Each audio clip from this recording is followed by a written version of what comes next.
పటాన్ చెరువులో ఇవాళ అంబేద్కర్ స్టాచ్యూ దగ్గర మరి తెలంగాణ రక్షణ సేన జెండాను ఆవిష్కరించుకోవడం చాలా సంతోషంగా ఉంది. హైదరాబాద్ నగరానికి కూతవేటు దూరంలో ఉన్న పటాన్ చెరువులో మరి హైదరాబాద్ మీద ఆధారపడేటటువంటి ప్రజలు కానీ, పటాన్ చెరువులో జీవన స్థితిగతులు కానీ తెలంగాణ వచ్చిన తర్వాత ఇప్పటి వరకు ఏం మారింది అంటే అందరం కూడా మళ్ళీ ఆలోచించుకునే పరిస్థితి ఉన్నది. పటాన్ చెరువు అంటేనే పొల్యూషన్ అనే కాడికి వచ్చింది. ఇప్పుడు కాదు, గత 30 ఏళ్ల నుంచి కూడా పటాన్ చెరువు అంటే పొల్యూషన్ అని చెప్తారు. కానీ దానికి సంబంధించి ఎటువంటి కార్యక్రమాలు తీసుకోలేకపోయినా ఇక్కడ నుంచి ఇప్పుడు పరిశ్రమలు తరలిస్తున్నామని చెప్తున్నాం. కానీ ఆల్టర్నేట్ ఉద్యోగాలు ఏంటివి? మరి ఇక్కడ వచ్చి స్థిరపడినటువంటి ప్రజల పరిస్థితి ఏంటిది? ఇక్కడ భారతదేశ వ్యాప్తంగా ప్రజలు వచ్చి ఉంటారు. ఇక్కడ ఒక మాట చెప్తే ఇండియా మొత్తం చెప్పినట్టే ఏనంటారు పటాన్ చెరువు అంటే. మరి అటువంటి పటాన్ చెరువులో అభివృద్ధి ఏ విధంగా ఉంది అనేటువంటిది కూడా ఆలోచన చేసుకోవాలి. ప్రధానంగా ఏషియాలోనే ఒకప్పుడు పెద్ద ఇండస్ట్రియల్ ఎస్టేట్, అటువంటి ఎస్టేట్ పొల్యూషన్ అయిపోయి 30 సంవత్సరాలలో ఆ నక్కవాగు అని ఉంటుంది పాపం, ఆ నక్కవాగు మొత్తం ఎండిపోయి ఆ నక్కవాగు నుండి కాలుష్యాలు ఇవాళ మంజీరా నదిలో కలిసేటటువంటి పరిస్థితి వచ్చింది.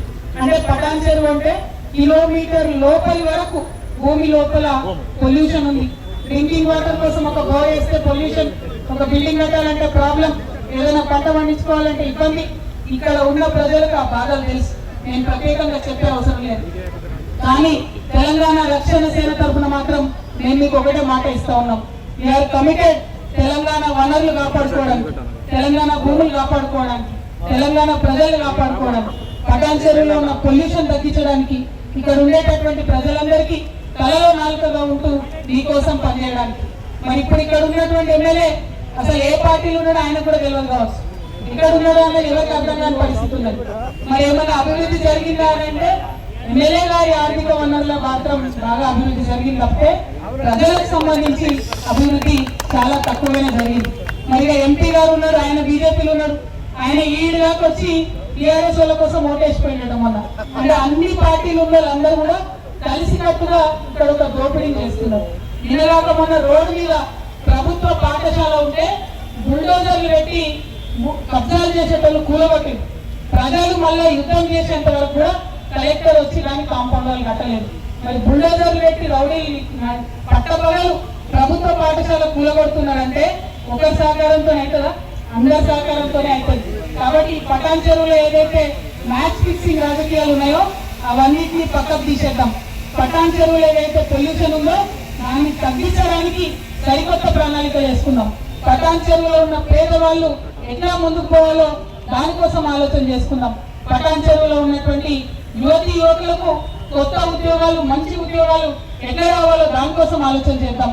పటాన్ చెరువులో ఎక్కడెవరో వచ్చి ఇండస్ట్రీ పెట్టుడు కాదు, ఇక్కడ ఉన్న మన యూత్ ఇండస్ట్రీ ఎట్లా పెట్టాలో దానికోసం ఆలోచన చేద్దాం. కరప్షన్ లేని తెలంగాణ కావాలి, మ్యాచ్ ఫిక్సింగ్ రాజకీయాలు లేని తెలంగాణ కావాలి, పొల్యూషన్ లేని తెలంగాణ కావాలి. దానికోసం తెలంగాణ రక్షణ సేన కమిట్మెంట్ తో పనిచేస్తుందని చెప్పి మీ అందరికి కూడా వాగ్దానం చేస్తున్నాం. Thank you. జై తెలంగాణ, జై తెలంగాణ.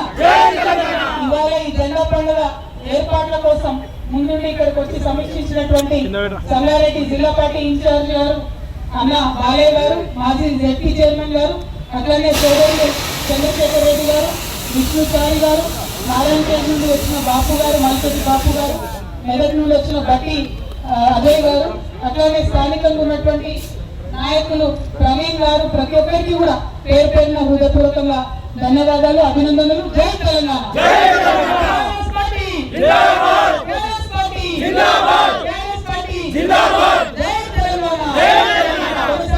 ప్రొఫెసర్ జయశంకర్ గారి ఆశయాలను,